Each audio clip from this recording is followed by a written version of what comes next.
¿Y para qué quieren? ¿Nos quedamos sin clase o los voy a hacer tomar dos veces la misma? Mucha tortura, ¿no? Ok, ok. Ya saben, vayan por su cafecito, agua y lo que necesiten. Y damos inicio con la sesión, ¿no? Mientras aquí ya preparé esto y listo. Déjenles presento. Hoy vamos a hablar sobre movimientos insurgentes en Latinoamérica, dictaduras, el pensamiento que nos lleva a ese tipo de ¿cómo decirlo? Como de conciencias, este, en la construcción de la sociedad, ¿no? Hay algo bien importante, nos proponen tres lecturas, no sé si ya las vieron, una de Hegel, otra de Locke y otra de Althusser, ¿no? Entonces, vamos a hablar. Creo que ya hemos tocado un poquito el tema anteriormente con esta de cuál ha sido la construcción, ¿no? Del objeto de estudio latinoamericano. Pero, pues sí, vamos a hablar hoy un poquito más a fondo de eso. Así que vayan por un cafecito, sus galletas o alguna botanita, algunas frutitas o algo. Y damos inicio en 5 minutos, ¿les parece bien? Les agradezco su puntualidad.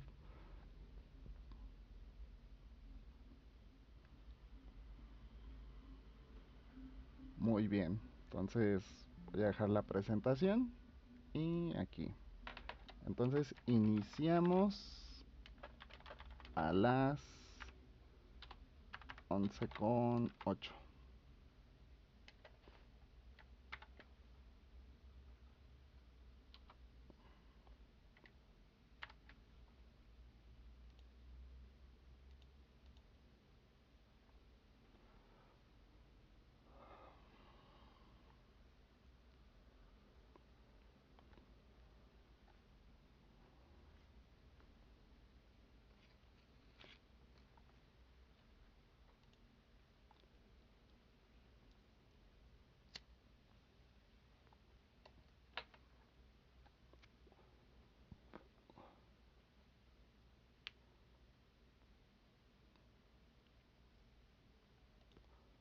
Hola, buenos días, Ilse, Ángel, bienvenidos.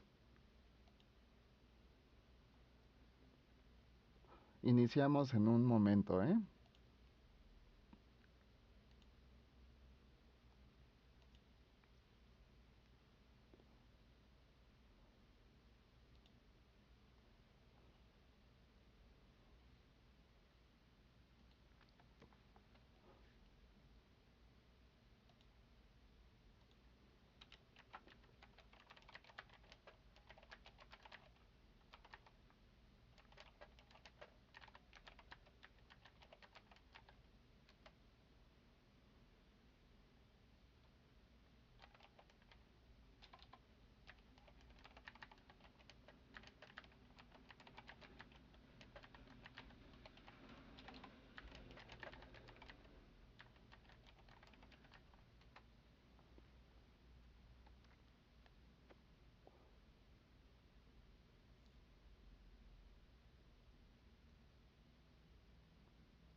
Muy bien, ya estamos todos listos. Ya regresamos para iniciar. Bueno, ya es un minuto más tarde. Fíjense, que para esta sesión espero que hayan leído los contenidos. Hay un asunto bien interesante y a mí me parece como parte de la reflexión de este módulo 2.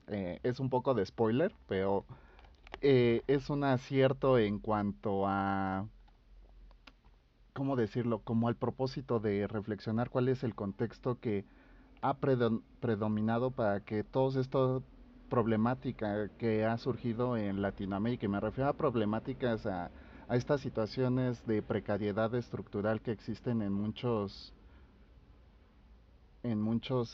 ámbitos de la construcción de la vida social, ¿no? Eh, Uno es como la desigualdad, que genera más ricos y más pobres, o genera menos ricos y más pobres. El rezago tecnológico, la falta de desarrollo en política social, y cuando hablamos de política social hablamos de educación, salubridad, mejora en los índices de calidad de vida, etcétera, etcétera, ¿no? Ustedes reflexionando, ¿no? Sobre estas condiciones en la cual la vida en Latinoamérica se desarrolla o se desenvuelve, ¿a qué lo atribuirían, no? Muchos hablan, por ejemplo, del sistema político que existe, los altos niveles de corrupción, la falta como de una construcción, ay, dejen cierro la ventana porque se me olvidó cerrarla y escucho al del gas. Un segundo.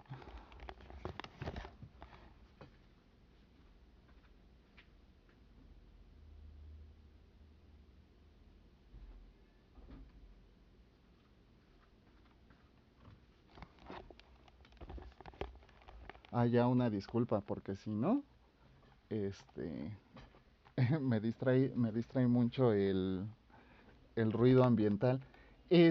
¿Ustedes a qué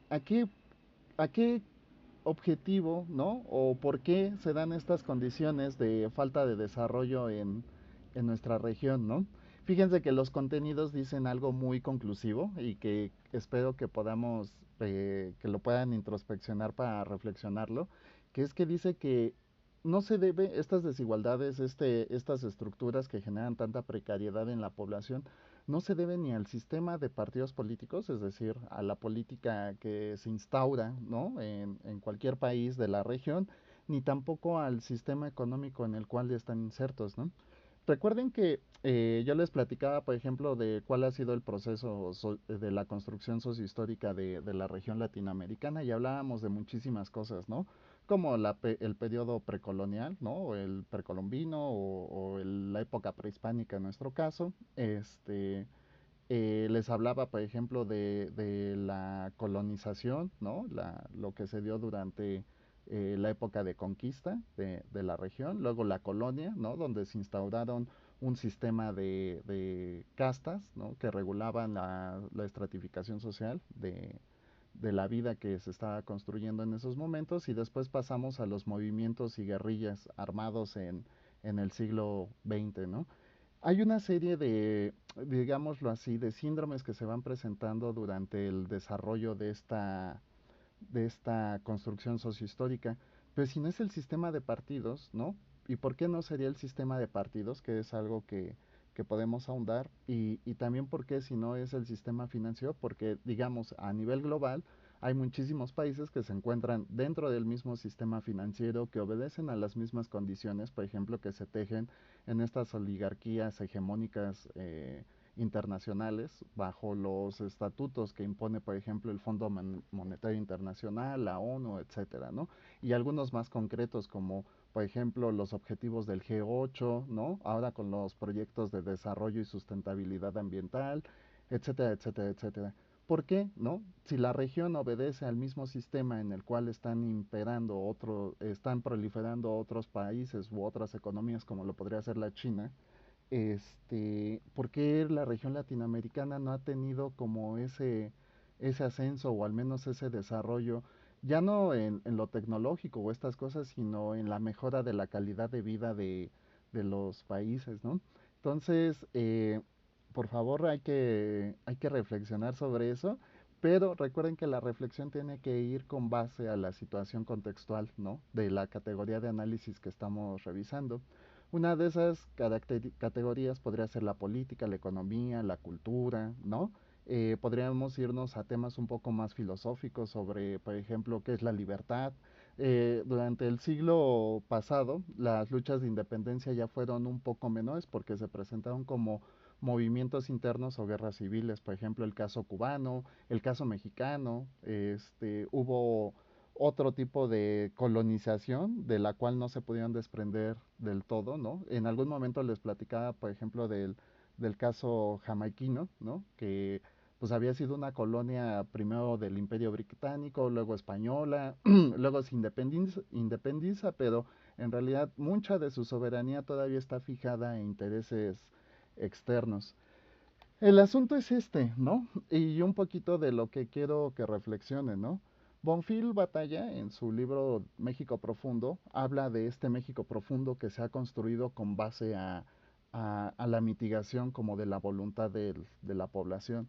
Esta mitigación trae asimismo una serie de condiciones que se subsumen, ¿no? En el inconsciente de las personas. Y cuando hablamos que se subsumen en el inconsciente de las personas, estamos hablando de estructuras, de paradigmas que no se han podido romper en el tiempo. Esto genera una serie de situaciones y digamos como de un efecto de controversias, ¿no? ¿Por qué nos es ¿cómo decirlo? Tan admirable lo ajeno más que lo propio, ¿no? Cuando lo propio tiene una serie de condiciones sociohistóricas de alto valor, ¿no? Que se vuelven significativas para entender la vida en sociedad. Es eso, ¿no? Cómo todas estas estructuras, todos estos pensamientos se han ido permeando en la estructura y que le han ido dando forma a la región. Durante el último periodo digamos, del siglo XX, ¿no? La desestabilización económica internacional fue muy fuerte. Justo lo que les decía, por ejemplo, con esto de las reformas al sistema financiero. Si bien en un principio estábamos como en un modelo que se había adoptado a partir de lo que proponía John Maynard Keynes con el keynesianismo, ¿no? En donde el Estado iba a administrar y a regular una especie como de socialismo capitalista, porque iba a seguir existiendo la propiedad privada, pero en realidad el Estado era el que iba a regular, ¿no?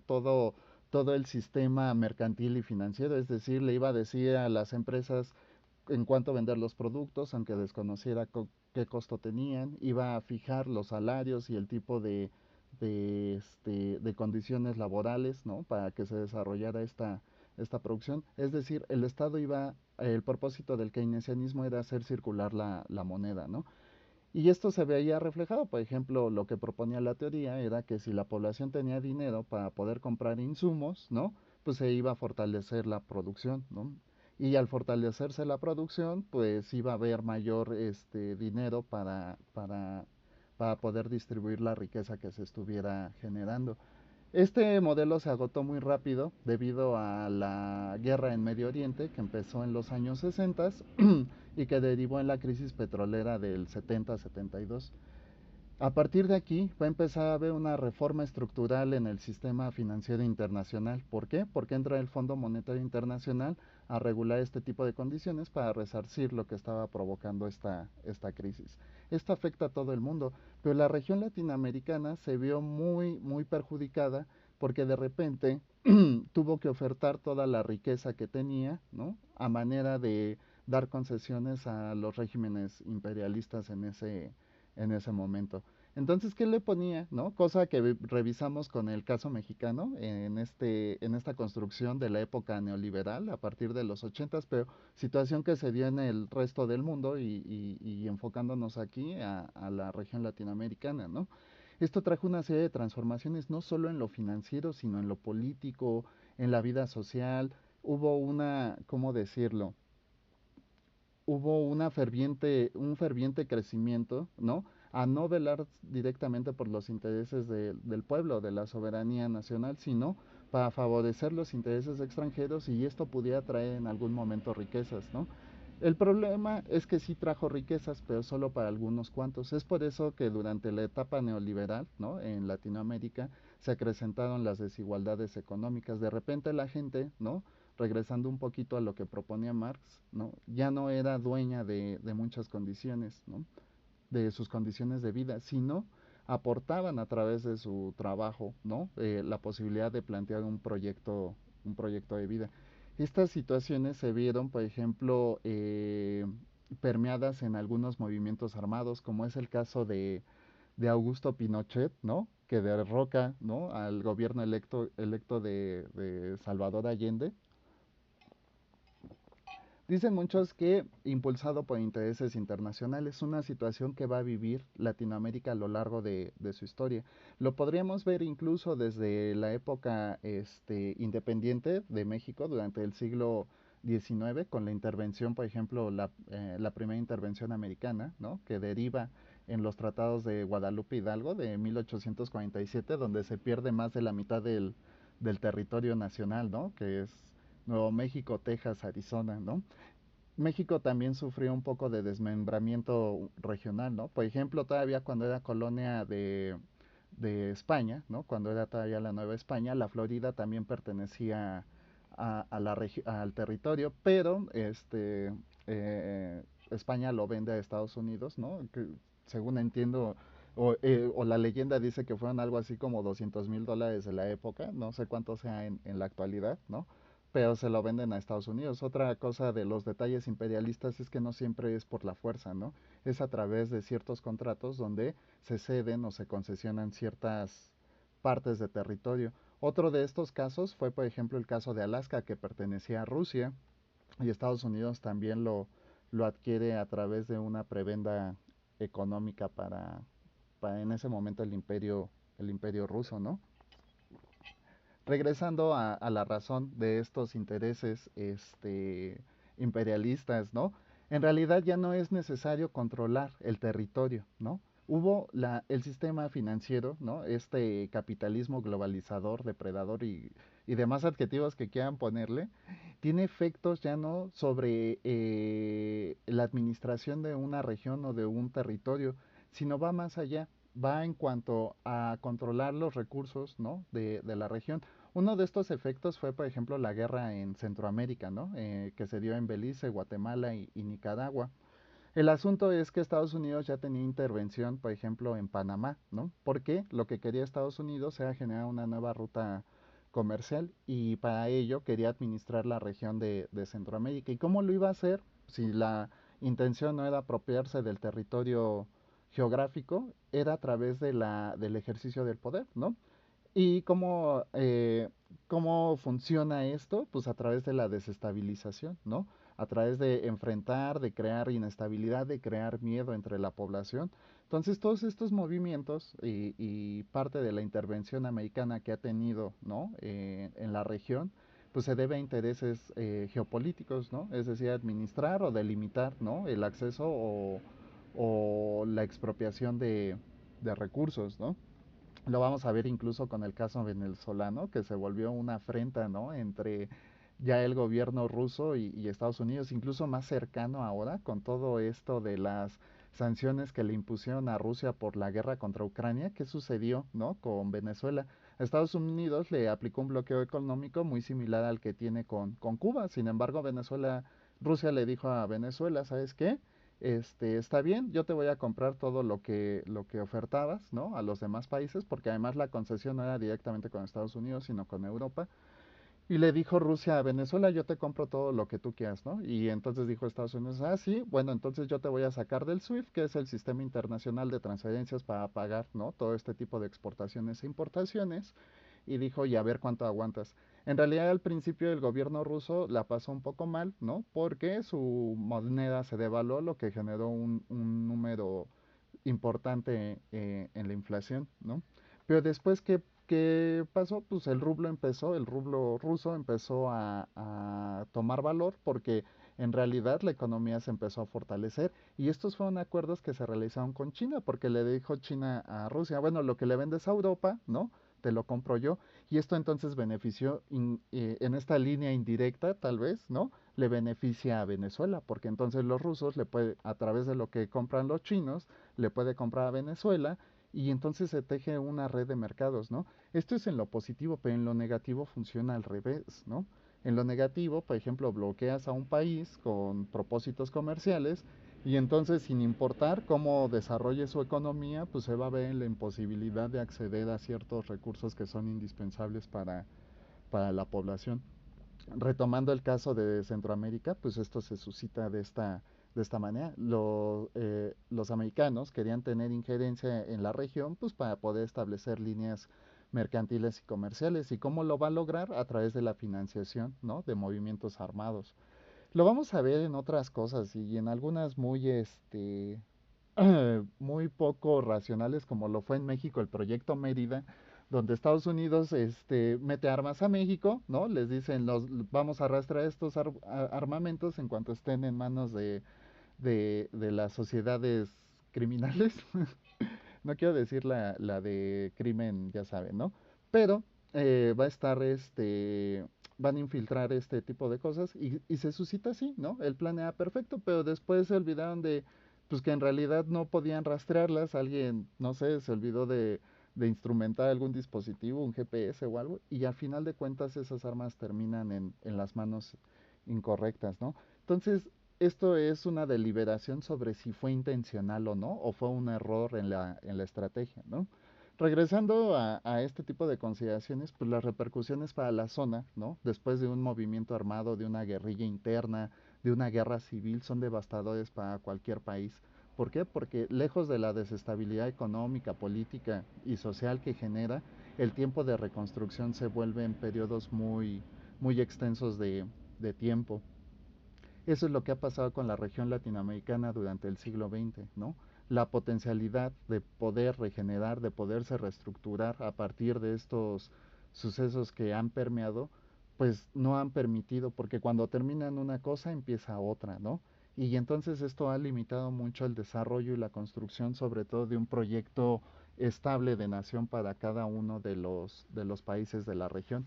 Recordemos el caso de México. México, por ejemplo, ¿no? Tiene un periodo revolucionario que ya quedamos en que las fechas, ¿no? De la revisión histórica no siempre son, ¿no? Que en tal fecha inicia tal cosa. No, en realidad va a ser una serie de sucesos, ¿no? Que sería la causalidad de estos hechos sociales o en algunos casos fenómenos. La diferencia entre hecho y fenómeno social, ¿no? O histórico va a depender de la progresión del tiempo, de cómo se comporta el tiempo. Un fenómeno va a ser algo que se suscita de un día para otro y un hecho social va a ser algo más periódico en el tiempo, es decir, algo con mayor progresión, ¿no? Entonces les decía, la revolución en realidad inicia desde principios del siglo XX, ¿no? Y detona en la primera década, el 20 de noviembre de 1910, con el plan de Madero para derrocar, ¿no? El gobierno de Díaz. Díaz empieza en este proceso democrático, ¿no? Les decía, empieza en el 76, llega al 80, entra Manuel González y del 80 al 84 se queda y regresa Díaz del 84 a 1911 más o menos, que es cuando se retira a su jubilación en Francia, ¿no? Sin embargo, la revolución fueron 10 años de profunda inestabilidad social, económica, política, etcétera, etcétera, ¿no? De hecho, hay un mito, creo que ya se los conté, el de Obregón, ¿no? Cuando va a firmar los tratados de Bucareli a Estados Unidos para recibir apoyo, ¿no? Para la construcción la reconstrucción del país en esos momentos, ¿no? En la que no se puede validar, pero yo he buscado alguna fuente que lo legitime, ¿no? Pero en esos tratados de Bucareli, Obregón firma un acuerdo en el que México no va a tener desarrollo tecnológico en los vehículos automotores, ¿no? En el desarrollo de motores de combustión. ¿Por qué? Porque en esos momentos ya se encontraba Henry Ford estableciendo el eslabonamiento productivo con la fabricación de su primer auto, el Ford Uno, ¿no? Entonces, esto era una serie de atentados, ¿no? Contra el desarrollo. Muchas de estas políticas, aunque suelen ser míticas, a lo largo del tiempo tienden a demostrarse que son ciertas, ¿no? Entonces, el caso mexicano, pues es ¿no? Hay un periodo de revolución civil, ¿no? De un movimiento armado civil, ¿no? Que provoca una serie de inestabilidades. Es hasta los años 30 con el final del maximato, de hecho hasta el 34 con la caída de Calles y su exilio del país, que llega a Cárdenas e inicia un proyecto de construcción nacional, ¿no? El asunto es que este proyecto dura alrededor de unos más o menos 20 años, ¿no? porque recuerden que el milagro mexicano son dos fases, primero el crecimiento hacia adentro y luego el crecimiento hacia afuera, ¿no? Durante estos 20 años se da realmente una movilidad en el sistema económico, social y político del país, se establecen ciertos parámetros para construir un objeto en este proyecto, ¿no? Y se logra un ascenso y una estabilidad dentro de, de nuestro país, ¿no? Cosa que va a suceder muchas veces de manera replicable en otros países de Latinoamérica. Por ejemplo, el caso cubano, que es dramático por todas las condiciones que se presentaron, ¿no? Por ejemplo, en los años 20 empieza, ¿no? Esto de la colonia española, los cubanos inician un movimiento para derrocar al gobierno de, ay, no me acuerdo si era Batista o Mendieta, discúlpenme, luego ya me confundo un poco, ¿no? Pues desde los años 20 inicia este periodo de movimientos civiles, ¿no? En este proceso de construcción, ¿no? De las cosas que estaban afectando a la población. Ya para los años 40 es cuando definitivamente se inicia como la represión y el movimiento armado. Pues hasta el 53 con este Ernesto Che Guevara y Fidel Castro, ¿no? Que inicia la Revolución Cubana, 6 años de Revolución Cubana, hasta el 59 cuando Fidel Castro alcanza el poder. En realidad, ¿no? El proceso de independencia, justo como lo resolvíamos con el caso mexicano, recuerdan cuando les contaba esto de que en la firma de acta de independencia, ¿no? Se cedía la corona del Imperio Mexicano a Fernando VII, acorde a lo que sus intereses proclamaran. Entonces, en realidad, ¿sí fue una independencia o no? Porque hubo 4 años de imperio con Iturbide hasta el 24 que llega perdón, 3 años hasta el 24 que llega a Guadalupe Victoria como el primer presidente de la República Democrática, ¿no? Entonces, van a ser estas, ¿cómo decirlo? Conjugaciones verbales que nos van a permitir, ¿no? Ay, perdón, las diapositivas. Sí, sí tengo diapositivas, ¿no? Ay, disculpen, disculpen. Bien, hablando de esto, les dejo orden del día, alineamientos de trabajo, ¿no? Lo voy a cargar en plataforma y y para que lo consulten, sobre todo no para ustedes que han estado aquí desde el principio, ya los voy reconociendo, ¿no? Es la tercera sesión, pero por si algún de sus compañeritos llega, pueda consultar estos ejemplos, ¿no? Y parte de esto, ¿no? Entonces, bueno, vamos a retomar, ¿no? La temática, ¿no? El propósito del módulo es que ustedes sean conscientes de cuáles son los principales movimientos, ¿no? Y cuáles han sido los modelos políticos y económicos que han imperiado en la región latinoamericana. Digo, esto ya lo hemos revisado, ¿no? Sobre todo en módulo uno en la construcción latinoamericana, pero me parece un área de reforzamiento para que ustedes a través de estas reflexiones y este tipo de construcción, reconstrucción histórica, pues puedan tener esta reflexión que justo era de donde iniciábamos, ¿no? Si no es el sistema político ni financiero lo que ha limitado, ¿no? El desarrollo en la región latinoamericana, ¿no? Qué es lo que sí ha creado este tipo de cosas, ¿no? Y justo para el cierre de la sesión, yo daré mi opinión, ¿no? Mi opinión desde mi posición, desde mi propia construcción, ¿no? Del por qué se ha suscitado así en Latinoamérica, ¿no? Como parte de los temas del módulo, vamos a tener las disrupciones urbanas, protestas, luchas y resistencias, que es de lo que estábamos hablando, ¿no?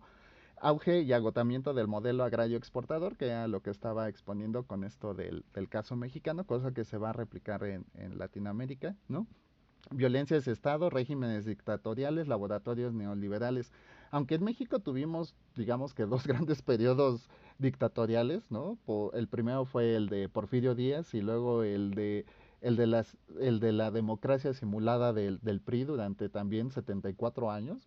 Imagínense terminar una dictadura de más de 30 años, 34 años, que sería el gobierno de Díaz, y luego entrar a otra dictadura de 74 años es algo muy... En realidad sí funcionan los movimientos armados, que es lo que les digo, o sea, no se legitiman en estas transiciones, ¿no? En realidad el subtexto del hecho histórico requiere de una serie de análisis, de consultar realmente qué fue lo que pasó en ese momento, ¿no? Y luego transiciones a la democracia política, ajuste estructural, nuevo orden social, excluyente, ¿no? Y pues la conclusión del cierre de módulo, ¿no? Entonces, digamos que de entrada, ¿no? ¿Dónde se van a suscitar estos movimientos, ¿no? Nosotros lo veíamos, por ejemplo, ¿no? Que la serie de movimientos y guerrillas y cosas así se van a suscitar en poblaciones donde hay un gran número de pobladores o una gran población, ¿no? Porque esto ha sido una construcción sociohistórica desde el principio, sobre todo porque entre más grandes son las ciudades, van a empezar a tener mucho más necesidades, pero también mucho más diferencias. Y cuando las diferencias empiezan a volver grandes, ¿no?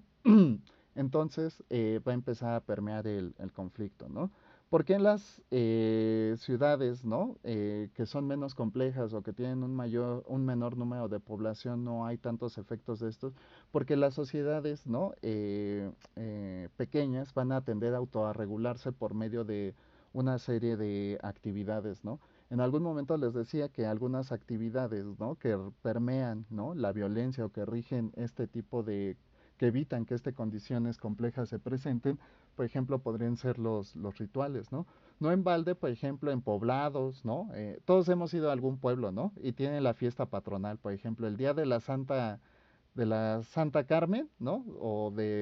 Sí, creo que es el día de la Santa Carmen, que es el 16 de julio, ¿no? En muchos poblados hacen una fiesta, toda una semana, ¿no? Donde la población participa, hay eventos y todo esto. Esto permite que la población interactúe entre sí. Pero ¿qué sucede, por ejemplo, ¿no? En ciudades más complejas, que estos rituales no se llevan a cabo de esta manera, porque el objetivo no es la interacción social o la construcción de una identidad, el propósito se vuelve más dirigido hacia la situación productiva de la zona, ¿no? Cosa que aborda un poco Marx, ¿no? Con la construcción de las clases sociales, ¿no? Y lo que a él denominó la conciencia de clase, ¿no? Cuando nosotros tejemos un vínculo común, ¿no? En estos sistemas de creencias, en estos sistemas de ideología o de idiosincrasia, ¿no? Lo que vamos a tender a tener una mayor conciencia colectiva, es decir, a preocuparnos por el otro. En las sociedades más complejas, esta conciencia por el otro se va a limitar como a la conciencia del interés personal. Y lo vemos, por ejemplo, en grandes ciudades, ¿no? Si alguien ve, ¿no? Basura en la calle, pues no la recoge, ¿no? Pero en los poblados, ¿no? La gente sale a barrer la calle, recoge la basura, porque en las tardes, ¿no? Se reúnen los vecinitos a sentarse, a tomar el café, a platicar, o se conocen y se saludan todos, ¿no? Es muy común que en estos poblados, ¿no? La gente sabe quiénes son los hijos de quién o algo. Y si llega algún externo, ¿no? Por ejemplo, pues la primera es la entrevista. Y en esta entrevista, ¿con quién vienes? ¿De dónde vienes? ¿Quién eres? ¿No? ¿Quiénes son tus papás? ¿No? Y les dices, ah, mi abuelo es tal, mi papá es tal, ah, sí, salúdamelo, mucho gusto, qué milagro que vienen, etcétera, etcétera. Hay un eje, ¿no? De construcción social más cercano, ¿no? Y por lo tanto los ejes o los intereses de la comunidad se vuelven o se apropian, ¿no? Por cada uno de nosotros. Esto no sucede en sociedades más complejas, porque aquí, ¿no? El interés va a ser sobre los intereses personales de cada uno. Esto se va tejiendo desde épocas precolombinas o épocas prehispánicas, ¿no? Y se da, ¿por qué? Porque en la región, ¿no? En nuestro caso, por ejemplo, la región mexica, pues gobernaba otras zonas. De ahí que les contaba que los tlaxcaltecas, pues habían decidido reunir a los diversos pobladores a los cuales se les cobraban impuestos o a los cuales tenían mitigados a través del ejercicio de la violencia o el poder militar que tenían los mexicas en la región, ¿no? Y que por ello pues se habían aliado a los españoles para derrocar a los mexicas, ¿no? En realidad van a ser una serie de circunstancias. Por ejemplo, en nuestra región teníamos dos grandes regiones, ¿no? Aridoamérica, que era la región norte y que por lo regular había pequeños asentamientos, ¿no? ¿Por qué las pirámides solo se encuentran en Mesoamérica y no en Aridoamérica? Porque Aridoamérica se tejió como una serie de poblaciones un poco aisladas, porque la vida era más compleja, era más difícil, ¿no? Y en cambio en Mesoamérica pues había condiciones más idóneas para la construcción de estos grandes poblados, aunque va a haber ciertas excepciones, ¿no? Pero en realidad este es el asunto con la situación de los movimientos armados. Para nuestro contexto, ¿no? la situación va a surgir de manera igual, es a través, ¿no? De las sociedades más complejas donde se van a empezar a tejer, ¿no? Ya no solo los intereses personales, es decir, los intereses propios de cada clase social, ¿no? Sino que se va a empezar a permear en la colectividad, es decir, de los pequeños grupos sociales donde emanan ciertas idiosincrasias, ¿no? Se van a empezar a expandir. Y esto se debe a la serie, por ejemplo, de injusticias, ¿no? Que se podían presentar de manera estructural en la población, ¿no? Entonces, en algún momento, ¿no? Los intereses, por ejemplo, de los grupos oligárquicos o hegemónicos, pues va a ser el interés propio, ¿no? Pero cuando este interés propio rebasa y mitiga, por ejemplo, las condiciones sociomateriales del resto de la población, ¿no? ¿Qué va a suscitarse? Pues la rebeldía, la anarquía, ¿no? El restablecimiento de la estructura, ¿no? La eliminación de la estructura, etcétera, etcétera. Eso es lo que ha sucedido, ¿no? Por ejemplo, en la razón de la latinoamericana, porque ha habido tantas transformaciones políticas, económicas, ¿no? Porque ha habido tantas transiciones de gobiernos o gobiernos inconclusos, ¿no? Que era con lo que llegábamos al caso de Pinochet y Salvador Allende, porque si la población, y de hecho lo acabamos de ver hace poco con Ecuador, ¿no? Y también lo vimos con Evo Morales o Lula da Silva, ¿no? El encarcelamiento político, ¿no?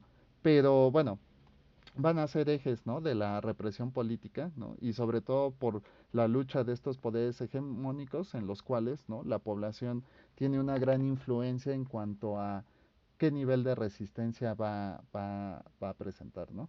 Durante el siglo XX, ¿no? Se suscitan una serie de movimientos, ¿no? Ideológicos proponiendo ciertos cambios de paradigma. Uno de los más importantes van a ser los movimientos estudiantiles en Latinoamérica. Nosotros en México pues tenemos el movimiento del 68, pero estos movimientos se empiezan a tejer desde los años 50, ¿no? Y detonan precisamente, por ejemplo, en Estados Unidos con todo eh, ¿cómo decirlo? Con todo este cambio de paradigma que se presenta, ¿no? En la guerra, primero en la en la intervención americana con Corea y después en la intervención con Vietnam, ¿no? Es aquí donde en realidad la clase estudiantil empieza a proliferar en el gobierno estadounidense una colectividad, una conciencia colectiva sobre cuáles eran las injusticias que se estaban viviendo en ese momento. Esto va a permear, ¿no? A otras regiones, empieza a haber una gran movilidad, un gran acierto de conciencia sobre que las estructuras impuestas no necesariamente van a beneficiar a la población, ¿no? Entonces, por ejemplo, vamos a encontrar que en los 60s y 70s, ¿no? Estas movilidades estudiantiles lo que van a propiciar, ¿no? Es un desarrollo sistemático de la mejora de la calidad de vida, porque en ese momento se crea la conciencia que es a través de la educación por la cual se pueden vencer o transformar estas estructuras, ¿no? Y dejen paso aquí, ¿no? Para ello Hegel, ¿no? Nos va a decir que eh, la concreción de estas estructuras va a ser mediada, ¿no? Por el ejercicio de poder que tenga, por la que tenga el gobierno en ese momento, ¿no? Entonces, el autoritarismo va a ser una manera en la cual se va a poder regular los intereses de la población, ¿no? Entonces, pero no se puede reprimir porque el pueblo, a partir de estas construcciones, ¿no? Va a generar un ideal que se va a ver a través de estos valores espirituales a los cuales, ¿no? El pueblo quiera dirigir sus objetivos, ¿no? Entonces, el Estado va a gozar de cierta legitimidad siempre y cuando no atente contra estos ideales que persigue la sociedad, ¿no? Para Locke, ¿no? Se va a ver un poco más limitada a través de los ejes sistemáticos que propone la economía de la población, ¿no? Entonces el acceso a la propiedad privada va a ser un determinante porque es a través de esto en cual el pueblo se va a poder afianzar o la sociedad se va a poder afianzar para poder objetivar un proyecto de vida o un desarrollo económico, ¿no? Un poquito más y creo que es el donde debemos tener un poco más, ¿cómo decirlo? Mm, un poco más de conciencia, ¿no? Es sobre Althusser, ¿no? porque Althusser sí ya retoma, ¿no? Estos ejes paradigmáticos sobre los cuales se ha construido la sociedad y cuáles son las aspiraciones que tiene la sociedad para poder restablecer o poder deconstruirle estas estructuras, ¿no? Que pudieran ser imperantes en cuanto a los intereses que quisiera alcanzar, ¿no? Entonces, lo que nos propone Althusser, ¿no? Es que el, el uso legítimo de la violencia que es administrada por el Estado, ¿no? Va a depender de la legitimidad, ¿no? Que el pueblo quiera darle a través, ¿no? De la permanencia de la prolongación de sus intereses, digamos, socioeconómicos, ¿no? Un enfoque que podemos recuperar en los tres va a ser el de la cultura y el efecto cultural, y cosa que les mencionaba a través de cuáles son los intereses que va a perseguir las sociedades, ya sea como una sociedad compleja o una sociedad simple, ¿no? Entonces, ¿cuál va a ser la tendencia en Latinoamérica? Pues tendrá a gobiernos autoritarios debido a, a los grandes procesos de inestabilidad que habían sufrido las sociedades durante este desarrollo histórico del siglo XX, ¿no? Para ello, pues empiezan a haber una serie de transformaciones, ¿no? Por ejemplo, el caso que se propone en los contenidos es la revisión este, de la dictadura chilena con Pinochet, ¿no? Esto se suscita, ¿no? A través de un golpe de Estado, ¿no? En realidad, fíjense, el golpe de Estado que se suscita en Chile es súper importante entenderlo, porque no es que una figura llegue y dice, yo estoy en contra de las elecciones que se acaban de presentar y entonces voy a tomar las armas, ¿no? En realidad es parte de entender cuáles son estas estructuras que dominan, por ejemplo, el eje del gobierno. El caso también que pasó en Ecuador, ¿no? Fue el mismo caso, de hecho es una reproducción de la dictadura chilena, ¿no? Pinochet pues se hace de toda la estructura parlamentaria y militar para ejercer el golpe de Estado y derrocar a Salvador Allende de, de, de la posición, ¿no? De gobierno electo que tenía en ese momento, ¿no? Entonces, Pinochet ya era parte de la junta militar, ¿no? Porque asume el poder, ¿no? Y después de esto, pues ya con las estructuras, con el ejercicio del poder que tenía a través del control, ¿no? Derroca el gobierno. Esto va a ser una imposición, ¿no? La dictadura lo que pretendía era anular, ¿no? Los efectos de un proyecto de nación que estaba tratando de consolidar, ¿no? El máximo beneficio para la población. Y con Pinochet lo que se viene, ¿no? Es el inicio del neoliberalismo chileno, ¿no? Pues lo que se proponía, al igual que en el caso mexicano, aunque en el caso mexicano no fue a través como de la dictadura, porque la dictadura ya estaba instaurada con el PRI, ¿no? Era la privatización de empresas estatales, la reducción del gasto público y del rol del Estado, es decir, evitar la injerencia del Estado en el mercado, ¿no? Ya fuera mercantil o productivo, pues para beneficiar a las grandes oligarquías, ¿no? O a los grandes monopolios que en ese momento se podían presentar, ¿no? Y la apertura comercial y la liberación del mercado, cosa que yo les exponía, por ejemplo, con cuáles eran los requisitos que le había puesto el Fondo Monetario Internacional a México. Pues estos, pero se daban 500,000 millas al sur con Chile, ¿no? Y se estaban imponiendo porque en realidad eran normas, ¿no? Eran normas y reglas que estaba poniendo el Fondo Monetario Internacional para integrarse al nuevo sistema económico, ¿no? Entonces, Pinochet en los ochentas, pues se perpetúa en el poder, ¿no? A través de la imposición de un nuevo régimen constitucionalista, ¿no? Que no daba garantías de una vida democrática, ¿no? Prolongaba, ¿no? La influencia o la permanencia del poder de Pinochet, ¿no? Y bueno, aunque después se retoma la democracia, fue un periodo muy duro para el gobierno chileno. Hubo otras circunstancias que se dan, por ejemplo, se dan en Argentina. Digamos, no tanto, ¿no? En los movimientos armados, pero sí se dan a través, ¿no? Como de reestructuras financieras, que fue todo esto que pasó con el corralito. De repente toda la gente que tenía dinero en el banco, pues ya no pudo recuperar ese dinero, se cerraron las cajas de ahorro, ¿no? Se cerraba el sistema financiero y de un día para otro, que esto sí sería un fenómeno, pues la gente se quedó sin capacidad de compra, ¿no? Efecto que todavía se sigue viviendo hasta el momento, ¿no? Con la crisis inflacionaria que vive Argentina y que digamos que se ha propagado durante el último periodo, digamos, durante los últimos 10 años, que ha tenido una serie de consecuencias irreversibles. Incluso ahora, con la llegada de Milei, pues él pensaba, o en su discurso político, ¿no? Parte del subtexto que él traía es que la izquierda no funcionaba por todos los beneficios o prebendas que se daban para la mejora de las condiciones de vida de la población. Y él decía que había que abolir y extinguir todo eso y hacer productiva a la región. Incluso hubo unos casos sobre que se trató de financiar, ¿no? O dar asistencia a través de criptomonedas y que luego él tenía intereses incorporados ahí porque él había sido parte no recuerdo cómo se dice, si tiene un nombre, pero tenía intereses ahí en esas criptomonedas, ¿no? Y que de un día para otro se fue a la quiebra porque se había creado una burbuja económica, etcétera, etcétera.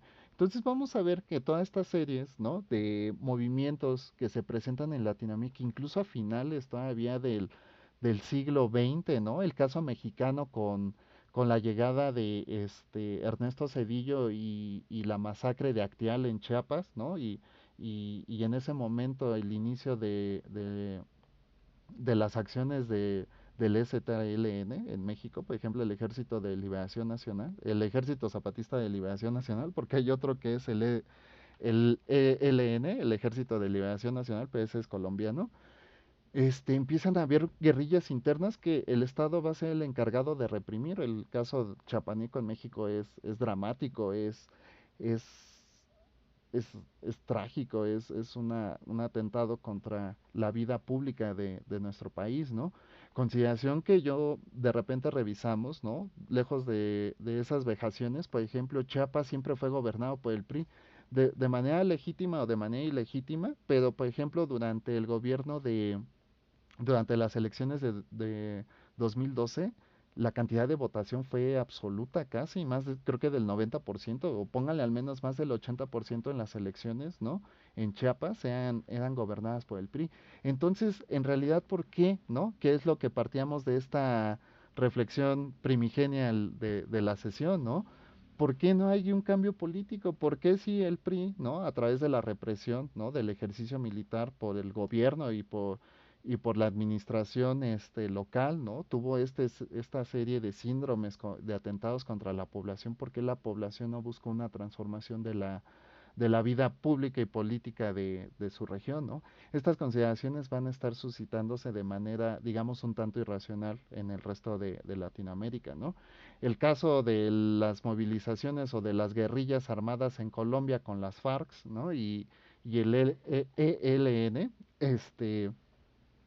pues también van a traer una serie de consideraciones porque ya no va a ser solamente la inestabilidad política, social, ¿no? O financiera que van a crear estas movilidades, porque una región al estar en conflicto, ¿qué va a propiciar? Pues que haya menor inversión extranjera, que haya menor producción, que las empresas quieran invertir menos en estas razones de inestabilidad. Por eso el caso del crimen organizado en México es tan tangible y es ¿cómo decirlo? Eh, Tan perjudicial, ¿no? Porque con estos estándares, pues entonces las empresas ven que no hay capacidad de proteger, ¿no? Las inversiones que se puedan hacer, ¿no? Entonces, en el caso de Colombia, lo que trajo consigo mismo es que estos grupos, ¿no? De repente, ¿no? Se disuelven en bueno, no se disuelven, generan pequeñas organizaciones que lo que van a hacer es administrar, ¿no? Los recursos del poder. ¿Y cómo van a administrar los recursos del poder? Pues a través ¿cómo decirlo?, de la infiltración en la política, ¿no? En la estructura política, ya sea a través de posiciones de poder o a través de los sistemas de corrupción que se pudieran dar, ¿no? Esta situación pues se ve en todos los países latinoaméricos donde la tendencia va a ser, ¿no? El desorden, ¿no? Regulatorio en el marco de derecho para poder controlar estas situaciones, ¿no? En nuestro caso se vuelve igual, ¿no? Les hablaba del proyecto Mérida, ¿no? Y de cómo esta serie de insumos, ¿no? Pues fortalecen este tipo de organizaciones criminales, pero también va a empezar a permear de igual manera las estructuras políticas y el ejercicio del poder que tienen estas estructuras políticas, ya no en cuanto a beneficiar o proteger a la población, sino a defender los propios intereses, ¿no? De las corporaciones o organizaciones. Y digo corporaciones porque en la actualidad, ¿no? Se han demostrado que hay como un control absoluto sobre sistemas productivos, sobre todo en cuanto al agro se refiere, ¿no? Entonces de repente se dieron cuenta de que, por ejemplo, el limón y el aguacate, pues no eran recursos realmente que se estuvieran gestando de manera legítima, ¿no? Sino que eran controlados por este tipo de grupos y que esto estaba afectando, por ejemplo, las exportaciones de este tipo de insumos alimentarios. Entonces, las consecuencias, ¿no? De todos estos movimientos, de todas estas guerrillas armadas. Otro caso, por ejemplo, en México muy concreto, que también se da en Colombia y se da en otras regiones de Latinoamérica, es el de los, ¿cómo se llaman estas? Eh, ay, se me fue el nombre. Son estos grupos de autoprotección, pero ¿cómo les? Las autodefensas, ¿no? Yo pensaba que las autodefensas se habían iniciado en nuestro país, ¿no? En Michoacán, pero creo que en realidad se dan en Guerrero, ¿no? Y estos grupos de autodefensa, pues eran precisamente para combatir, ¿no? A estas sociedades criminales. Pero luego, ¿qué sucede? Pues se salen también del control de la regulación del Estado de Derecho, ¿no? Y se generan nuevos grupos de poder. Y entonces lo que en algún momento parecía el uso legítimo, ¿no? De la violencia para la autodefensa, ¿no? Ahora se convierten en grupos de poder que también atentan contra el estado regulatorio del Estado de Derecho, ¿no? Entonces, todas estas van a tener una serie de consecuencias en la estabilidad social, política y económica de un país. Por ello es muy importante entender, ¿no? Que las condiciones en las cuales se dan estos movimientos muchas veces no es, por ejemplo, con ciertos ideales como lo podrían ser en nuestro caso los ideales de independencia, quedan que igualdad, fraternidad e independencia, ¿no? O los de la revolución, que en un principio eran como la mejora de las condiciones, ¿no? De la clase obrera y termina siendo un movimiento campesino, ¿no? Y se retoma para la revolución el lema de Zapata, ¿no? Tierra y libertad.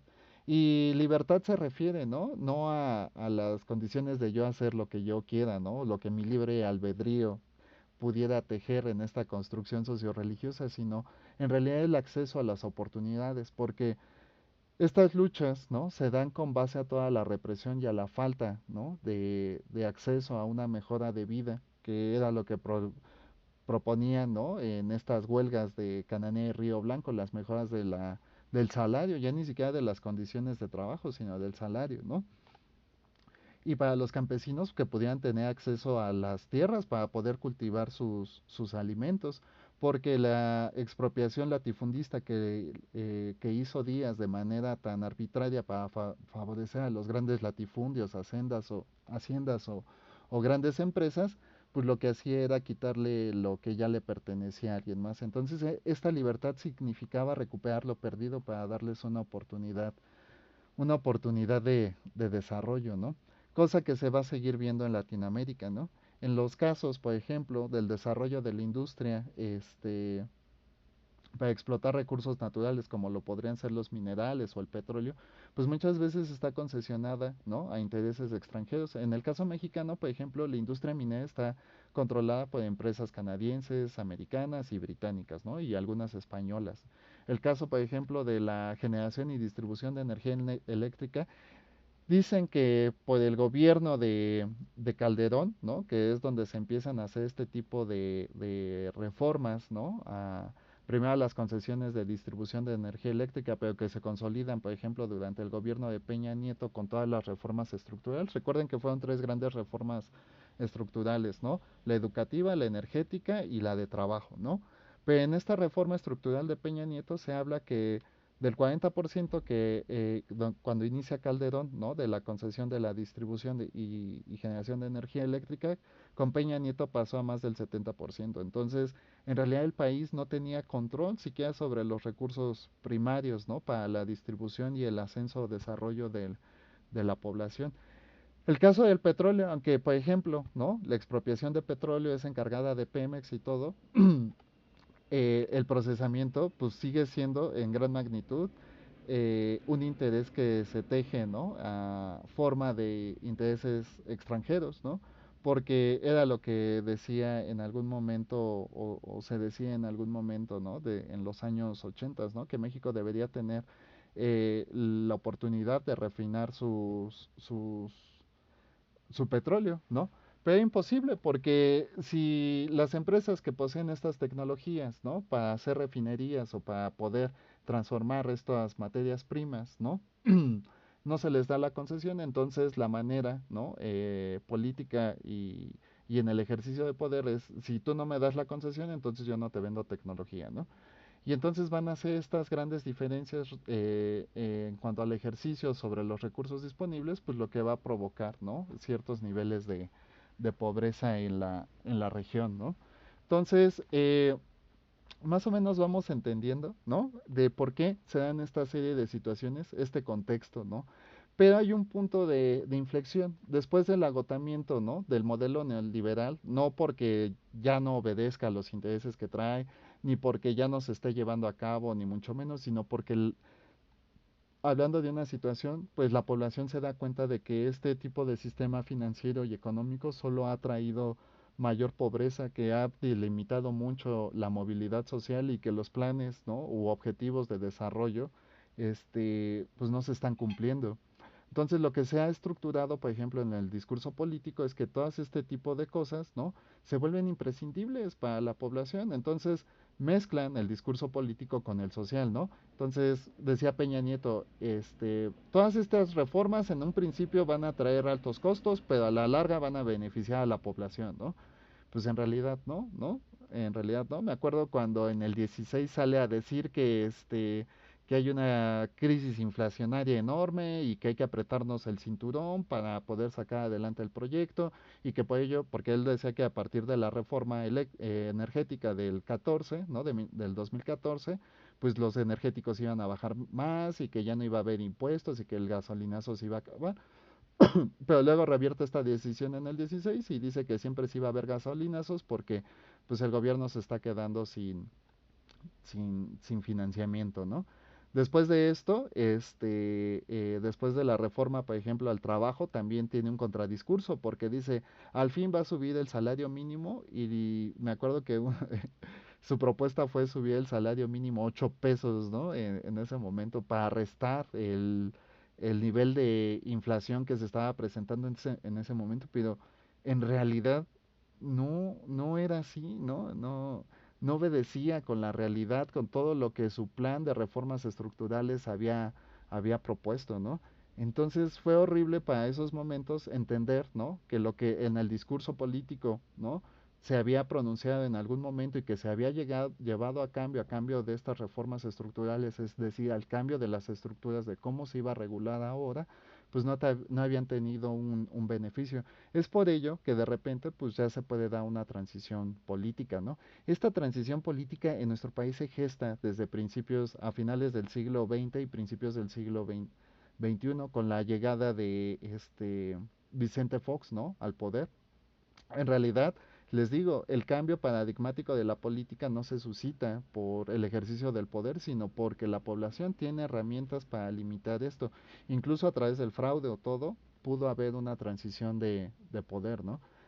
El asunto es ese, no va a ser el agotamiento del modelo neoliberal, sino el agotamiento del modelo neoliberal en cuanto a la elección de la población, ¿no? Porque si bien las desigualdades económicas se presentan porque hay cada vez menos ricos y más pobres, ¿no? Porque para que haya riqueza, justo como lo mencionaba con Marx, ¿no? El asunto del capital, ¿no? El asunto de la plusvalía, de la ganancia, se va a deber al trabajo no pagado, ¿no? Y eso se le llama explotación, ¿no? O sea, yo te exploto porque no te pago lo que debería pagarle. Y es lo que empieza a generar en la población todas estas transiciones económicas. Justo con el caso de Pinochet también hay una revuelta civil que propone, ¿no? La instauración otra vez de un gobierno democrático. En el gobierno mexicano se extinguen 74 años o 71 años, ya no me acuerdo, pero según yo sí son 74 años del PRI porque se crea en el PNR en el 29 y luego de ahí el Partido de la Revolución Mexicana y luego en el 36 el Partido de la Revolución Institucional. Son 64 años, no son 74, son 64 años de dictadura del PRI, ¿no? Entonces, toda esta serie de transformaciones, pero sobre todo en el cambio paradigmático del pueblo, en el que reconoce que la estructura no le está ofreciendo los objetivos que en algún momento se plantearon, es lo que trae consigo mismo, pues un cambio del paradigma y entender que se tiene que hacer algo, ¿no? Entonces, por eso el derrocamiento de las grandes dictaduras, ¿no? El caso cubano se teje un poco por aparte, ¿no? Porque ahí todavía hay una hibridalidad entre lo que fue el ascenso revolucionario, ¿no? Porque mucho de la población todavía se encontraba en ese proceso, ¿no? Pero lo vamos a ver un poco más concreto con el caso venezolano, ¿no? Y la caída de Chávez y luego el ascenso de Maduro, ¿no? Pero sobre todo a las condiciones sociomateriales que se están presentando. Independientemente, porque esto es un nivel de análisis que requiere bastante desarrollo histórico y político, ¿no? Pero vamos viendo que las nuevas generaciones ya no están de acuerdo con las estructuras que están presentes en este momento, ¿no? Y entonces empieza a haber, ¿no? Una regulación de la violencia, pues para delimitar la capacidad de acción que tiene la población. Estas cosas se van a estar dando a lo largo, ya no de finales del siglo XX, ¿no? Sino a principios del siglo XXI, pero ya no a través de movimientos armados, sino a través de qué? De movimientos que promueven el cambio de paradigma.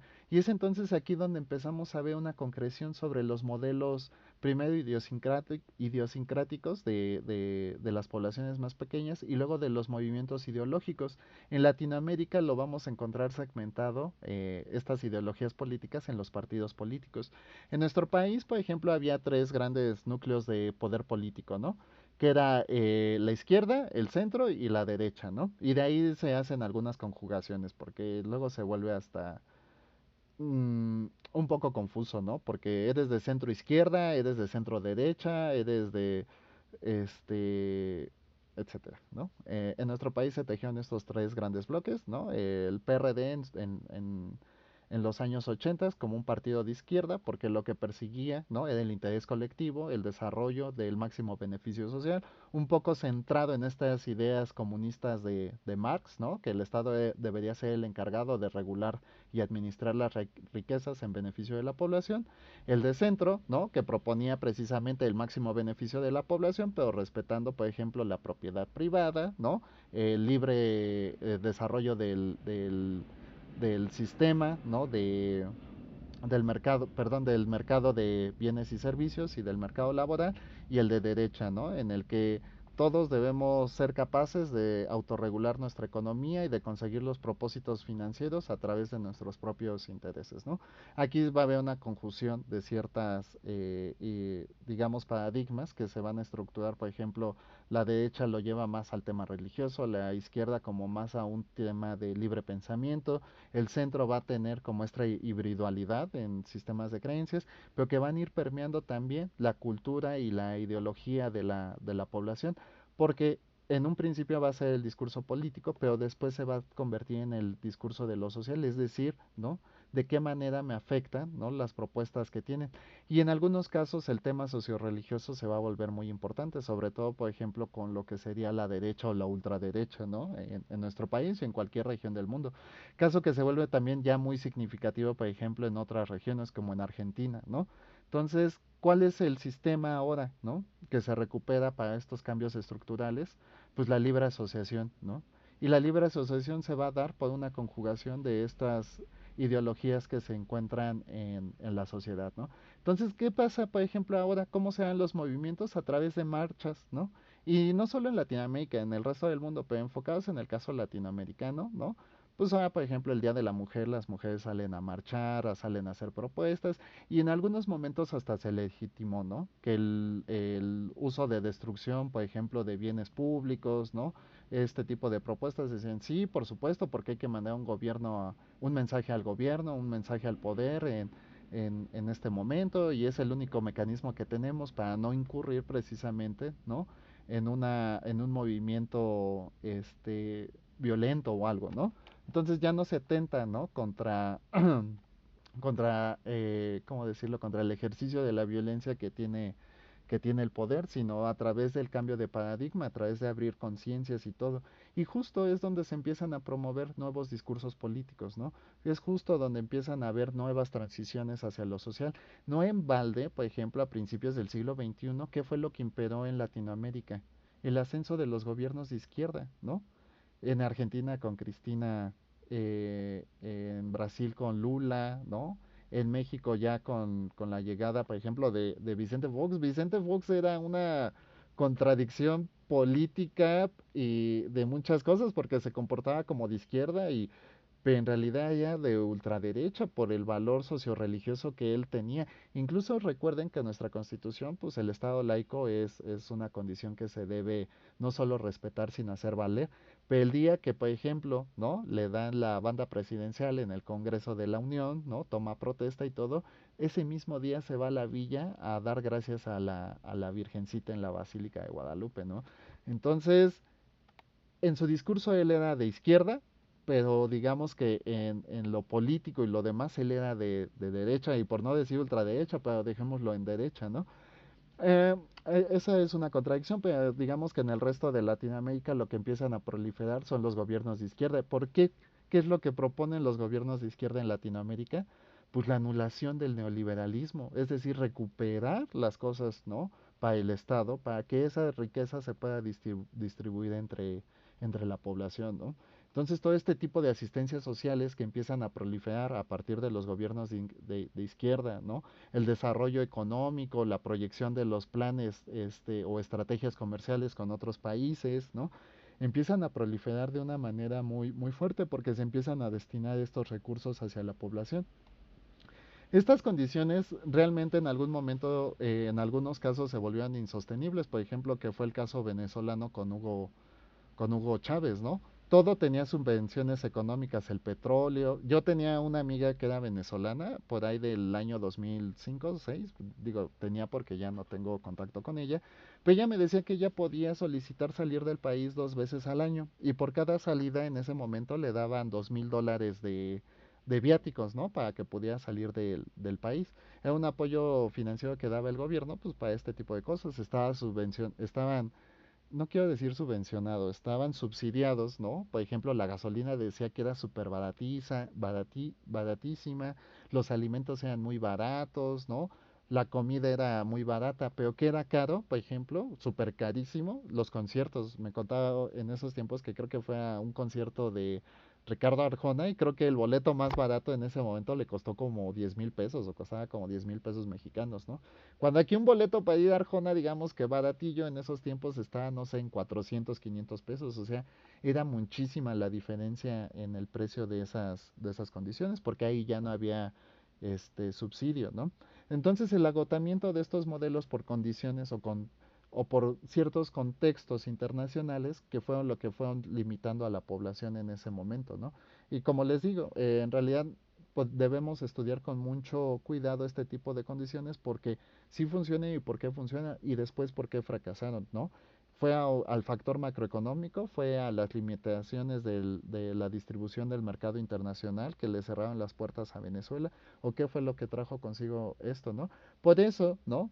Les digo que las nuevas generaciones ya no se asocian tanto con esos movimientos revolucionarios o con esos movimientos armados que se vivieron, por ejemplo, a mitad del siglo XX con el inicio de toda esta movilización obrera, porque además los movimientos obreros también estaban a todo lo que daban, por ejemplo, en Europa, en Inglaterra sobre todo, y cuando han escuchado de la dama de hierro, ¿no? Que controlaba todo, que era la primera ministra británica, ¿no? Y que el nivel de represión, ¿no? Sobre los movimientos obreros era fuerte. En México también pasó en los años 50, ¿no? Ya con todos los ideales de la revolución construidos, puestos en práctica con el desarrollo económico del país, ¿no? Hubo una persecución muy fuerte con el Sindicato Mexicano de Ferrocarrileros, ¿no? Una represión absoluta. De hecho, en México, digamos que por estas fechas también coincide el inicio del movimiento estudiantil, ¿no? Porque hay una serie de cambios paradigmáticos precisamente permeados por todas estas movilizaciones obreras que se estaban presentando alrededor del mundo, ¿no? Entonces, digamos que en lo práctico, ¿no? Las sociedades modernas se van a encaminar a estos cambios de régimen, primero para mitigar la violencia que se está suscitando, pero segundo, para limitar todas aquellas condiciones sociomateriales que se les habían presentado hasta este momento, ¿no? Eh, pues ya para irnos encaminando al cierre del módulo, ¿no? Entendemos que parte del debilitamiento del desarrollo latinoamericano se debe primero a las, a los grandes conflictos, ya sea internos o externos, porque también hubo, digamos, por ejemplo, el caso de la guerra centroamericana que se da desde los 60 hasta finales de los noventas del siglo XX, ¿no? Que por ahí dicen que de 1996. Pero imagínense una región en conflicto armado, ¿no? Durante más de 30 años, pues obviamente va a limitar muchísimo el desarrollo y a las grandes potencias les conviene que estos desequilibrios sean constantes. ¿Por qué? Porque van a tener mayor influencia en la toma de decisiones, que es a final de cuentas lo que les decía en algún momento, ¿no? Ya no va a ser a través del control geográfico de la zona o del país o del estado, va a ser a través de la influencia política, a través de la toma de decisiones, a través de la generación de los planes de gobierno, de los proyectos de nación, ¿no? Donde las grandes impotencias pues van a querer tener, ¿no? Este tipo de influencia. En nuestro caso, ¿qué es lo que les digo con las reformas, las tres grandes reformas estructurales que se dieron durante el gobierno de Peña Nieto, ¿no? En realidad no eran para defender los intereses, ¿no? De un proyecto de nación, era para darle, ¿no? Concesión a entidades extranjeras o a estas organizaciones monopólicas o oligopólicas, ¿no? Para darles un ascenso en beneficio, ¿no? De la pobreza que podría generar en la población. Entonces los gobiernos en la actualidad pues van a tratar, pero ya también vemos un agotamiento, ¿no? De los modelos políticos de izquierda, ¿no? En la región latinoamericana. ¿Por qué? ¿No? Si Argentina ya llevaba como un desarrollo de 15 años, ¿no? De modelos de gobiernos de izquierda, ahora regresa a la ultraderecha. Bueno, pues es el agotamiento, ¿no? Y la democracia va a ser uno de los ejes a través de los cuales, ¿no? La población va a poder cambiar sus estructuras de gobierno, ¿no? Entonces, retomando la pregunta inicial, ¿no? ¿Por qué se ha habido tantas transformaciones? ¿Por qué se ha habido estas inestabilidades, ¿no? De hacia la población, ¿no? En el desarrollo de los proyectos de nación de cada uno de los países en la región latinoamericana. ¿Qué es lo que está causando estas desigualdades, no? ¿Por qué, no? Si cambiamos de un gobierno a otro, sigue habiendo corrupción, se sigue incrementando la pobreza en algunos casos, ¿no? ¿Por qué en realidad no hay un desarrollo significativo de la región, ¿no? Porque sí, de repente hay periodos de riqueza, también hay periodos de pobreza, esto lo viven todos los países, ¿no? Incluso, por ejemplo, el gobierno chino viene de una etapa, ¿no? De recesión económica muy fuerte, que fue finales del siglo XX, principios del siglo XXI, ¿no? Y China dijo, cierro condiciones, ¿no? Me voy a dedicar a producir, a generar insumos, ¿no? Aunque sean de baja calidad, pero que todo el mundo, es decir, poner, ¿no? Es ahí donde China se empezó a denominar como la fábrica del mundo, ¿no? Porque dijo, voy a hacer cosas que todo el mundo pueda comprar, ¿no? Y a poderlas distribuir, ¿no? Y entonces China se salió de cualquier regulación internacional, sobre todo en cuanto a la regulación internacional de patentes, ¿no? Que fue muy castigada en ese momento, pero en la actualidad, ¿no? Ya dejó de ser un estigma los productos chinos, ¿no? Porque ahora los productos chinos se han vuelto productos de calidad, pero de calidad de referencia. No en balde ahí se construyen o se arman la mayor cantidad, por ejemplo, de insumos electrónicos, como podrían ser teléfonos celulares, ¿no?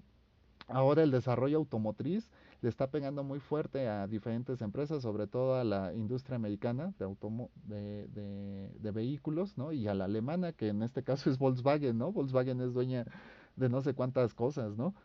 Pero la industria automotriz china está demostrando que puede hacer cosas muy buenas con una mayor asequibilidad para el usuario final, ¿no? Pero sobre todo de mejor calidad, ¿no? Hay algunos asuntos ahí que todavía no se resuelven, por ejemplo el caso de MG en México, ¿no? MG era una industria automotriz británica y luego la compraron los chinos y bueno, el asunto con eso es que el sistema de producción es un híbrido porque en realidad los autos se arman aquí, ¿no? Y se arman aquí con base a lo que se tiene disponible en el mercado, etcétera, etcétera. Pero digamos que lo que está en China, ¿no? Lo que es, digamos, un producto chino, ya son productos de bastante calidad. No se ha dejado de producir esos productos que en algún momento, pero eso ya pertenece como a otro tipo de resabios. Digamos que lo que ha hecho la industria china es primero homologar las demás industrias, luego estandarizar la misma calidad que ofrecen estas otras industrias y al final, ¿no? Rebasar la calidad que ha tenido estas industrias. Caso muy similar a lo que propuso Japón con su modelo de control total de la calidad. Recuerdan que en algún momento el estigma era que todo lo que estaba hecho en Japón estaba bien hecho. Y me gustaría hablar de eso en la siguiente sesión, ¿no? Un poco sobre modelos productivos y por qué ciertas adecuaciones no pueden implementarse de una región a otra. Pero pensando y vinculándolo justo a esta reflexión que les ponía al principio, ¿no? ¿Ustedes por qué consideran que independientemente del régimen político y económico, ¿no? La región latinoamericana no ha podido tener este ascenso que se ha dado, por ejemplo, en otras poblaciones, ¿no? O en otras regiones, como lo podría ser la asiática o la europea, ¿no?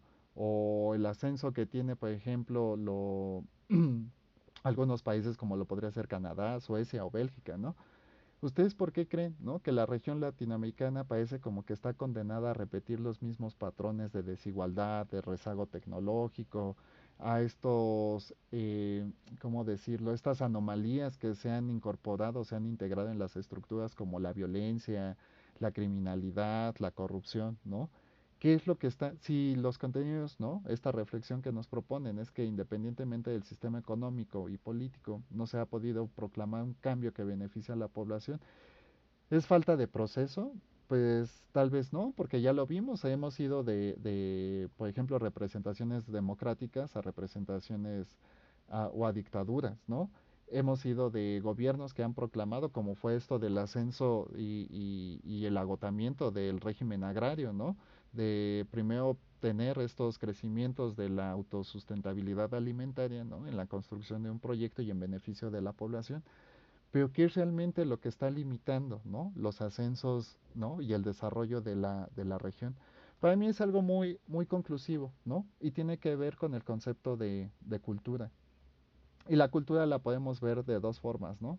Como todo aquello, ¿no? Que nosotros significamos para entender la realidad en la que estamos insertos, o todo aquello que se nos es proporcionado para funcionar en esta realidad en la que estamos insertos, ¿no? Una definición muy, muy, muy somera tal vez, pero que es con la que me gustaría trabajar, ¿no? Y la cultura se va a ver representada a través de diferentes efectos que van a ser, por ejemplo, el lenguaje, ¿no? A través de todas estas convenciones que son el lenguaje, los rituales, los hábitos, ¿no? Las idiosincrasias o las ideologías en las cuales decidamos o nos quedamos inscribir o pertenecer, ¿no? Pero la cultura va a ser un efecto, ¿no? Que va a moldear todo lo demás. Entonces, en nuestro país hemos tejido hasta ciertos refranes o ciertas condiciones, ¿no? Para primero enfrentar y luego para refrendar aquello en lo que vivimos, ¿no? Pero la cultura me parece que es lo que va a permear todas las demás estructuras, ¿no? Que va a ser la política, la económica y la social, ¿no? Estas tres grandes estructuras se van a ver, ¿no? Precisamente afectadas o limitadas por todo aquello que nosotros construyamos a través de nuestra cultura. Entonces, ustedes lo han de ver visto precisamente, ¿no? Como la cultura japonesa, ¿no? O la cultura asiática, ¿no? O la cultura occidental, o la cultura oriental, ¿no? Y todas estas diferencias que se presentan. Creo que por ahí va la respuesta. No va en cuanto a qué sistema económico decidamos adoptar o aceptar, ¿no? Porque a lo mejor se nos es impuesta. O cuál es el régimen político en el cual estamos insertos. O qué condiciones queremos cambiar del régimen político en el cual, ¿no? Nos está regulando a nosotros como individuos. Es más bien el efecto de cómo estamos construyendo la cultura, ¿no? Sobre lo que nosotros vamos a establecer como un sistema de valores, de creencias, ¿no? De qué manera nos vamos a incorporar, ¿no? A estos ejes de lo que consideramos correcto o incorrecto, ¿no? Entonces, creo que parte del desarrollo de estas grandes potencias económicas, ¿no? O en gran parte de la proliferación, ¿no? Y las mejoras de las condiciones de vida va a depender mucho de la cultura en la que estemos insertos, ¿no? Entonces, no sé si alguien quiera comentar algo de esta sesión, que ha sido un poco compleja, pero con muchos temas de reflexión. ¿Y qué les parece sobre todo esta conclusión que yo les propongo, ¿no? ¿Alguien tiene algo que quiera sumar? Pueden abrir su micrófono o pueden ponerlo en el chat. Digo, si siguen ahí.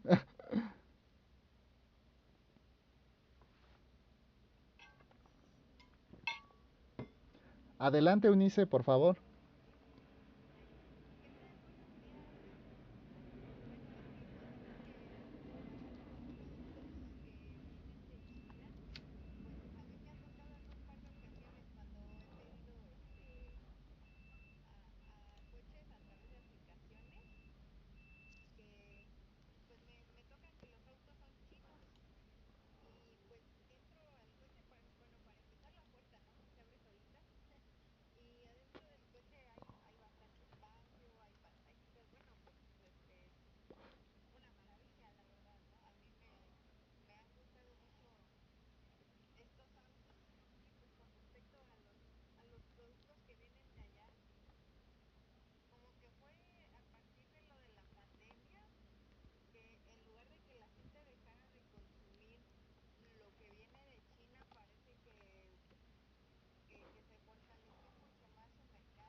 Sí, fíjate que sí, ya hasta parecen naves espaciales estos Vimo, creo, ¿no? Que hasta traen láseres ahí que te dicen bienvenido, suba con cuidado y la verdad es que están padrísimos, están cómodos, son súper funcionales, etcétera, etcétera. Es lo que les digo, estas transformaciones, ¿por qué no podemos conseguir este tipo de desarrollo? Por ejemplo, en Latinoamérica tenemos recursos, tenemos como región incluso más recursos, ¿no? Que China. Creo que el país con mayor recurso mineral y natural es Rusia, ¿no? Según las contabilidades, ¿no?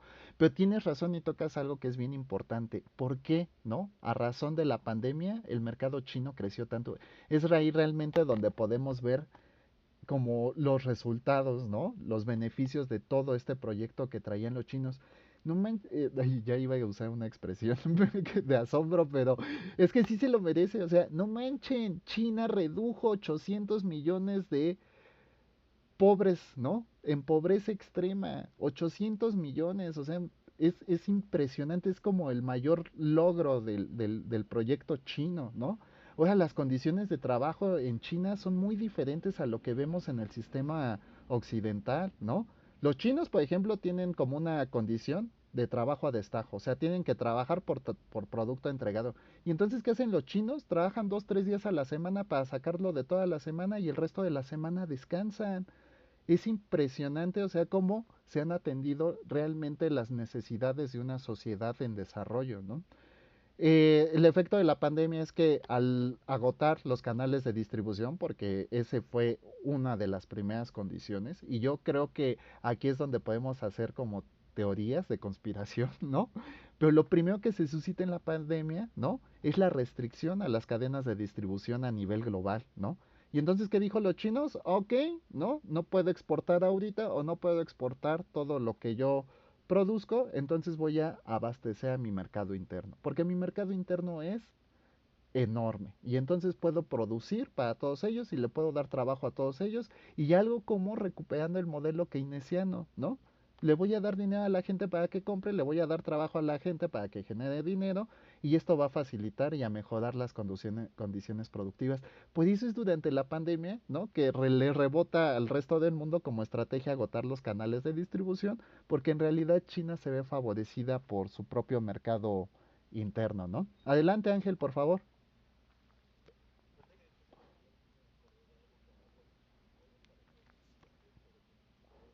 Ajá.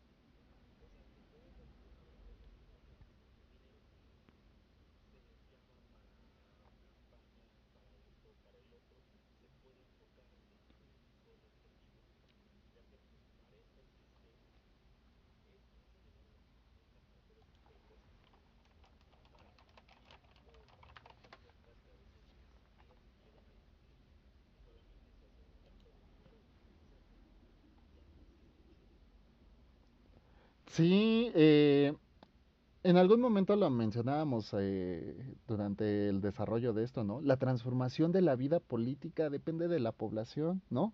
Depende de la población de muchas maneras.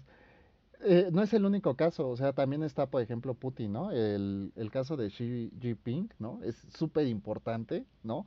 Porque además se ha tejido una serie de artificios políticos, ¿no? Con base al subtexto que se están fabricando a nivel comercial, ¿no? Entre los propósitos que tiene China y Rusia, ¿no? Hay un asunto que ahorita no me puedo acordar, que es este nuevo eje comercial que crearon precisamente China y Rusia, ¿no? Y que invitaron a un buen de países. De hecho, invitaron a México, pero México como tiene intereses acá, de este lado, dijo que no, pero incluso cuando salió el banderín de forma oficial le venía marcada la bandera de México, ¿no? Pero me voy a acordar para la siguiente clase y se los menciono, ¿no? Pero en realidad sí, ¿no? La transformación de las estructuras debe traer consigo, ¿no? Una transformación también para la sociedad. Pero es justo lo que les digo, independientemente, ¿no? Del sistema político en el que estemos, ¿no? Porque, este, porque eso debe procurar el beneficio de la población. Por eso la soberanía nacional es la encargada de ejercer el ejercicio, en ejercer la democracia, ¿no? Para su propio y libre desarrollo, ¿no? Pero sí, es un proyecto, ¿no? Que ha salido bastante bien. También recordemos que China no es todo luz, ¿no? También hay sombra y hay una serie de consideraciones que tenemos que revisar sociohistóricamente por las mitigaciones, ¿no? La represión y ese tipo de cosas que se han suscitado. Hay cosas muy difíciles de hablar, sobre todo en esto que son sesiones, ¿no? De construcción del aprendizaje, pero yo les he dicho que el aprendizaje, al menos en esta asignatura, va a ser a través de la reflexión, ¿no? Del desarrollo de su aparato crítico.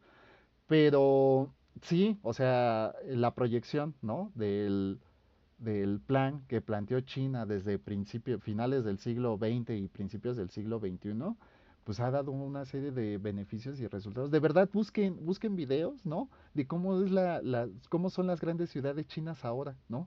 Y de verdad que lo que nosotros en algún momento admirábamos de Japón ahora se está quedando corto, ¿no? No solo eso, a mí algo, por ejemplo, revisen la ceremonia de inauguración de Pekín en 2008.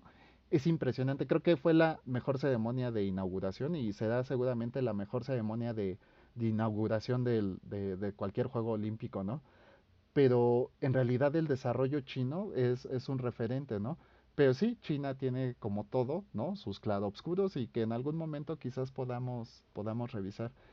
Si no hay nadie más, voy a ir cerrando la sesión. Ya nos pasamos un minuto. No me molesta pasarme un minuto, pero bueno, la consideración es que muchos pueden tener otra clase y seguir en eso, ¿no? Pues yo les doy las gracias por su asistencia, ¿no? Espero que les haya gustado esta esta sesión, ¿no? Nos vamos a ver la siguiente sesión ya para el módulo 3. Tal vez podamos recuperar un poco de sus reflexiones. Me gustaría que participaran un poquito más para ir construyendo los argumentos. Por ejemplo, ahorita con el aporte de Unice, ¿no? Ya estamos retomando cosas. Pues, a mí me gustaría hablar de todo lo que sé, pero hay cosas que vienen de repente y otras que no. O el caso de Ángel, ¿no? Pues cómo las reformas a las estructuras políticas también pueden ser beneficiosas en algún momento o en alguna etapa. Yo sé que todos tienen algo que aportar y también me gustaría oírlo en algún momento para que esto no sea como una clase magisterial en donde yo estoy en mi soliloquio, ¿no? Pero revisamos un poquito esto y ya entramos a módulo 3, ¿vale? Les agradezco mucho su asistencia y su participación en esta sesión. Para los que la vean después, ya saben, cualquier duda o comentario que pudieran compartir con mucho gusto a través de correo electrónico o los medios institucionales como foros y mensajero de la plataforma. Les deseo una excelente tarde, muchachos, cuídense mucho y gracias nuevamente.